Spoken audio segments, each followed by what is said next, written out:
Bismillahirrahmanirrahim. Assalamualaikum warahmatullahi wabarakatuh. Perkenalkan, nama saya Eli Sintasari, calon guru penggerak Angkatan 5. Saya mengajar di Sekolah Dasar Negeri Setragali 1, Kecamatan Cangkuang, Kabupaten Bandung. Saya akan menyampaikan demonstrasi kontekstual dari pemikiran filosofi Ki Hajar Dewantara, Merdeka Belajar, dan implementasinya di sekolah saya. Ki Hajar Dewantara yaitu Bapak Pendidikan Nasional Indonesia. Beliau adalah pendiri Taman Siswa. Taman Siswa adalah tempat bermain yang menghadirkan kegembiraan dan keindahan untuk siswa. Siswa diberikan kemerdekaan untuk tumbuh dan berkembang. Pendidikan merupakan fondasi kemajuan sebuah bangsa. Ki Hajar Dewantara menjelaskan bahwa pendidikan dan pengajaran merupakan usaha, persiapan dan persediaan untuk segala kepentingan hidup manusia, baik dalam hidup bermasyarakat maupun hidup berbudaya, dalam arti yang seluas-luasnya. Tujuan pendidikan menurut Ki Hajar Dewantara yaitu menuntun segala kodrat yang ada pada anak-anak agar mereka dapat mencapai keselamatan dan kebahagiaan yang setinggi-tingginya, baik sebagai manusia maupun sebagai anggota masyarakat. Sedangkan pengajaran merupakan prosesnya, proses memberi ilmu yang bermanfaat untuk kecakapan hidup anak secara lahir dan batin. Kemudian Ki Hajar Dewantara juga mempunyai 3 semboyan yang luar biasa. Yang pertama adalah Ing Ngarso Sung Tulodo, yaitu di depan kita sebagai pendidik memberikan teladan. Yang kedua adalah Ing Madyo Mangun Karso, di mana di tengah kita sebagai pendidik membangun kekuatan dan terus berkarya. Yang ketiga Tuturi Handayani, di belakang memberi dorongan atau semangat. Intisari pemikiran filosofi pendidikan Ki Hajar Dewantara yang pertama yaitu pendidik adalah petani atau tukang kebun. Ini diibaratkan peran pendidik sebagai seorang petani, di mana anak-anak seperti tumbuhan yang ditanami, disemai, dirawat, dipupuk, yang fungsinya supaya tumbuh subur. Petani sebagai guru yang menyebarkan benih tidak bisa memaksakan menjadi tanaman lain. Mereka mempunyai hak yang sama menjadi anak yang cerdas atas kemauannya sendiri dan tidak bisa dipaksa. Yang kedua adalah guru menuntun atau guru adalah pamong.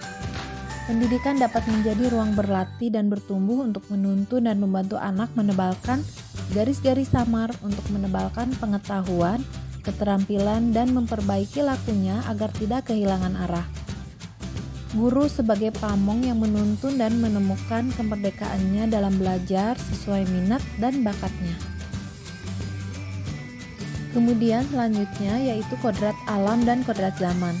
Ki Hajar Dewantara menjelaskan bahwa dasar pendidikan anak berhubungan dengan kodrat alam dan kodrat zaman. Kodrat alam berkaitan dengan sifat dan bentuk lingkungan di mana anak berada, sedangkan kodrat zaman berkaitan dengan isi dan irama. Pendidik sejatinya melihat kodrat diri anak dengan selalu berhubungan dengan kodrat zaman. Bila melihat dari kodrat zaman, saat ini pendidik hendaknya menekankan pada kemampuan anak untuk memiliki keterampilan abad 21 yang tidak bertentangan dengan nilai-nilai kemanusiaan. Ki Hajar Dewantara menegaskan juga bahwa didiklah anak-anak dengan cara yang sesuai dengan tuntutan alam dan zamannya sendiri. Kemudian, hal yang tidak kalah penting yaitu budi pekerti.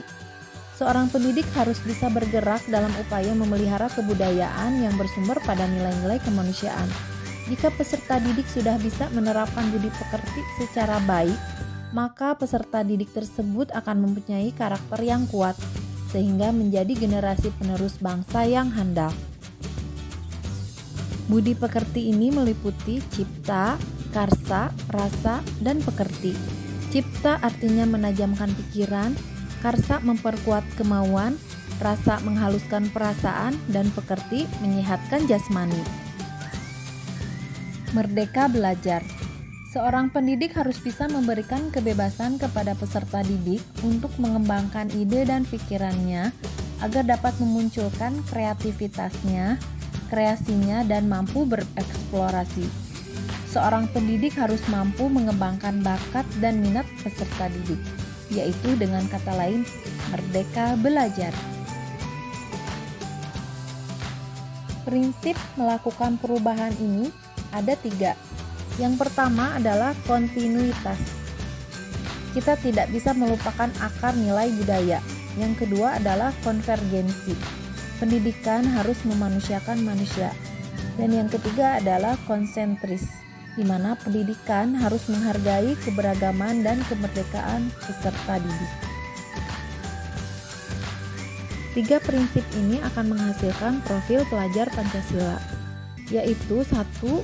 Beriman, bertakwa kepada Tuhan Yang Maha Esa dan berakhlak mulia. Yang kedua, berkebinekaan global. Yang ketiga, gotong royong. Keempat, mandiri.